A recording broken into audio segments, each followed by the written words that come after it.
TTV Dinakaran இப்படி பேசினார், இல்லை அண்ணாமலை அப்படி பேசினார்ன்றதை நீங்கள் பார்த்தீங்களா? யார் ஒன்றா இது ஒன்றா சொல்லலாங்க. இப்போ நீங்களே சொன்னீங்க அண்ணாமலையுடைய குடுமி பாஜக மேலிடம் கையில் அப்படின்னு. அப்படி இருக்கச்ச அவர் பாஜக மேலிடம் சொல்கிறத கேட்டு அவங்க என்ன சொன்னாலும் ஆமாம் ஜாமீன்னு தாளம் போட்டுட்டு இருப்பாரா? இல்லை இவர் பாட்டுக்கு நான் பிரிந்து போனவர்களை ஒன்று சேர்க்கிறேன், இல்லை நான் அவர் தனியாக போய் பார்த்து பேசுகிறேன் அப்படின்னு பேசுவாரா? அதுக்கான வேலை அண்ணாமலைக்கு என்ன வந்துச்சு அப்படின்னு கேட்டுட்டு பிஎல் சந்தோஷே கூப்பிட்டு அண்ணாமலை வான் பண்ணியிருக்காரு. நீங்கள் பார்த்தீங்க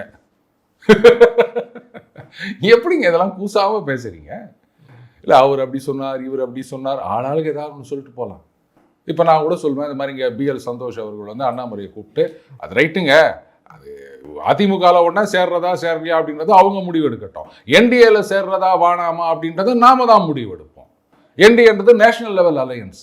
அதனால் நீங்கள் அவங்கள போயிட்டு சமாதானப்படுத்துங்க. எலெக்ஷன் நேரத்தில் எல்லாம் ஒன்றாயிடும். இப்போ தான் அப்படின்னு வாங்க ஃப்ரிக்ஷன் இருக்கும், அது கொஞ்ச நாள் இதெல்லாம் சரியாக போயிடும் அப்படின்னு சொன்னாருன்னு நான் சொன்னேன். இல்லைன்னு உங்களால் சொல்ல முடியுமா?